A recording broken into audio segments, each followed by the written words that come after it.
내 너를 위하여 이 시간 말씀에는 금산예천교회 이영 목사님이십니다. 오늘은 성경의 인물 중에서 엘리사를 소개해 드리겠습니다. 읽을 말씀은 열왕기하 2장 9절입니다.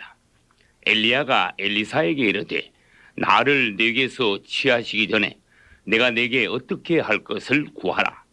엘리사가 가로되 당신의 영감이 갑절이나 내게 있기를 구하나이다. 아멘. 엘리사는 엘리야의 제자로서 북이스라엘 왕국의 아합 왕 때부터 요아스 왕 때까지 약 50년간 사역한 종이었습니다. 그는 평범한 농부였지만 어느 날 엘리야가 찾아와서 겉옷을 그에게 던지며 제자로 부르자 바로 밭 갈고 있던 소를 잡고 소의 기구들을 불살라 잔치하고는 일어나 엘리야를 따름으로써 즉각적이면서도 분명하게 종의 길을 출발했습니다. 성격이 바로 선 사람은 매사에 태도가 분명합니다. 만약 어떤 사람의 성격이 느슨하고 태도가 희미하다면 그 사람의 구원까지도 희미하게 될 것입니다. 엘리사는 출발도 좋았지만 종의 길을 가는 과정도 훌륭하여 평생 신실하게 엘리야를 따르며 하나님의 큰 종이 되어갔습니다. 엘리사가 엘리야 같은 스승을 만난 것은 하나님의 은혜였지만 한편 그가 그 스승을 충실히 따르고 결국 손색이 없는 후계자가 된 것은 엘리사 자신의 성품과 노력의 결과였습니다. 이 땅에는 하나님께서 아무리 좋은 환경과 사람을 붙여주어도 절호의 기회를 무심코 날려버리는 경우가 허다합니다. 여름에 거두는 자는 지혜로운 아들이나 추수 때에 자는 자는 부끄러움을 끼치는 아들이니라. 아멘. 엘리야의 사역이 끝날 때가 되어가자 엘리야와 엘리사와 또 그들의 제자들은 하나님께서 곧 엘리야를 산채로 하늘로 데려가실 것을 알고 있었습니다. 그때 엘리야는 혼자 떠나려 했지만 엘리사는 끝까지 엘리야를 따라가서 그의 승천을 목격하고 또 소원대로 엘리야의 영감의 갑절을 받았습니다. 엘리야와 엘리사가 함께 길갈에서 베델을 거쳐 여리고를 지나 요단강까지 이른 것은 오늘날 하나님의 종들이 어떠한 길을 가야 하며 또 어떻게 단계를 넘어야 참 종이 될 수 있는가를 보여주는 그림인 것입니다. 그러면 여기서 그 네 단계를 의미별로 차례로 살펴보겠습니다. 첫째 단계는 길갈을 떠나는 것입니다. 길갈이란 여호수아 5장 2절로 9절에서 여호수아가 백성들에게 할례를 준 장소입니다. 이스라엘이 애굽에서 나와 가나안으로 오는 중에 광야에서 태어난 2세들은 할례를 받지 못했으므로 요단강을 건넌 후 가나안의 첫 번째 성인 여리고를 공격하기 전에 그들은 길갈에서 할례를 받게 되었던 것입니다. 할례란 돌칼로 남자의 음경을 잘라내는 의식으로서 그것은 그리스도의 영에 의하여 우리의 육적인 요소가 제거되는 것을 의미합니다. 그리하여 옛사람은 처리받고 거듭나서 새사람 즉 영에 속한 하나님의 사람이 되는 것입니다.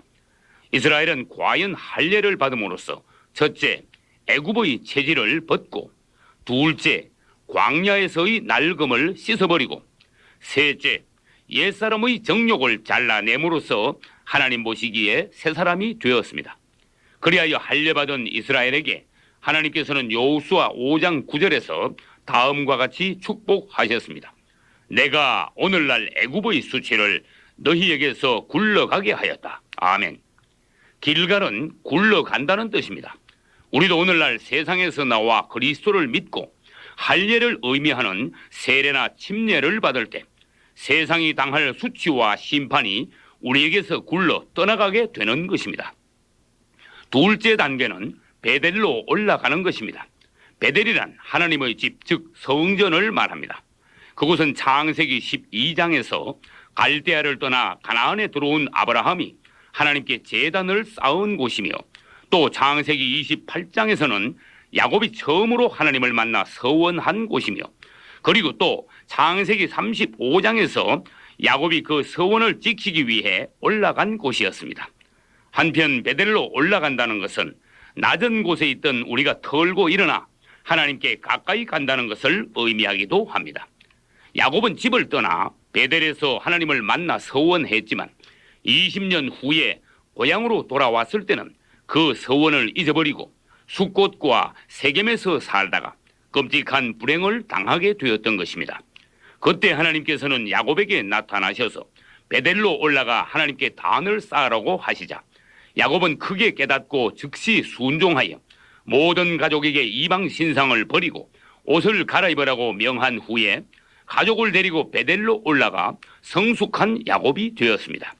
당신도 이전에 하나님께 서원하고 기도하던 첫사랑을 잃어버리고 지금은 숫곳이나 세겜 같은 낮은 세상에서 헤매며 고생 중에 있을지도 모릅니다.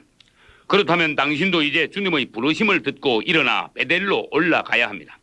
이 모든 것이 우리가 그리스도인이 되고 하나님의 축복을 받기 위한 필수 단계인 것입니다.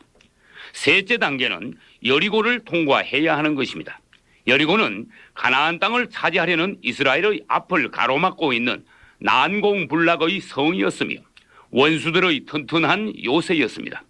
여리고를 넘지 못한다면 가나안도 차지하지 못하는 것입니다. 가나안을 차지할 이스라엘 앞에 여리고가 있었다면 오늘날 천국을 향한 우리 앞에도 욥 같은 시험과 환란이 기다리고 있는 것입니다. 그러나 홍해의 갈라짐도 여리고의 무너짐도 이스라엘에게는 불가능한 일이었지만 하나님께서는 능히 하실 수 있는 것이었습니다. 그 비결은 믿음과 순종입니다. 이스라엘은 자신들의 재주나 힘으로 여리고를 무너뜨린 것이 아니라 단순히 하나님의 말씀을 따라 순종한 결과 7째 날에 그 성은 무너지고 말았던 것입니다. 넷째 단계는 요단강을 건너야 하는 것입니다. 홍해와 요단강은 각각 뚜렷한 경계선입니다. 이스라엘은 홍해를 건너므로써 애굽에서 완전히 나오게 되었고 또 요단강을 건너므로써 광야를 통과하고 가나안 땅에 들어가게 된 것입니다. 이스라엘은 역시 믿음과 순종으로 요단강을 기적적으로 건넜습니다.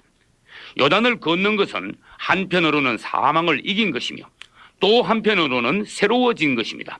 이스라엘은 요단을 건널 때 자신들을 상징하는 광야에 있던 12돌을 요단강 바닥에 넣었으며 대신 강 바닥에 있던 12돌들을 가나안 땅으로 들고 나옴으로써 사망을 통과하고 부활한 이스라엘이 되었음을 간증했습니다. 여호수아는 이스라엘을 이끌고 요단강을 건너므로써 그들을 새 땅으로 인도했고 그 후 세례 요한은 그 요단강에서 백성들에게 세례를 줌으로써 그들을 천국으로 인도했습니다. 엘리사는 이처럼 4단계를 거쳐 소원대로 엘리야의 영감의 갑절을 받았습니다. 아무나 하나님 앞에서 축복과 능력을 거저 받는 것이 아니며 시험과 환난도 저절로 통과하는 것이 아닙니다. 당신도 하나님 앞에서 믿음과 순종으로 난관을 통과하고 축복에 이르시기를 축원합니다. 그 후 엘리사는 수많은 기적을 행하며 통쾌하고도 달콤한 사역을 통하여 그리스도의 어떠하심을 나타낸 종이 되었습니다. 마지막으로 엘리사를 통한 교훈과 그의 장점을 몇 가지 보기로 하겠습니다. 첫째, 종으로 부름받았을 때 그는 적극적이면서도 분명하게 반응했습니다. 그는 강요받지도 않았는데 기쁨으로 엘리야를 따라갔던 것입니다. 그것은 예수님을 즉시 따라간 베드로와 요한 등을 닮았습니다. 둘째, 엘리사는 끝까지 엘리야를 섬김으로써 엘리야의 능력을 그대로 이어받았습니다. 그것은 충성되이 모세를 따라간 여호수아를 닮은 것입니다. 셋째, 그는 자신을 위하지 않고 하나님의 사역을 위하여 크게 구하고 크게 받았습니다. 내 입을 넓게 열라. 내가 채우리라. 아멘. 넷째, 그는 어떤 상황에서도 전혀 두려워하지 않음으로써 과연 엘리야의 심령을 받은 강하고 담대한 종임을 보여주었습니다. 두려워 말라. 내가 너와 함께함이니라. 놀라지 말라. 나는 내 하나님이 됨이니라. 내가 너를 굳세게 하리라. 참으로 너를 도와주리라. 아멘.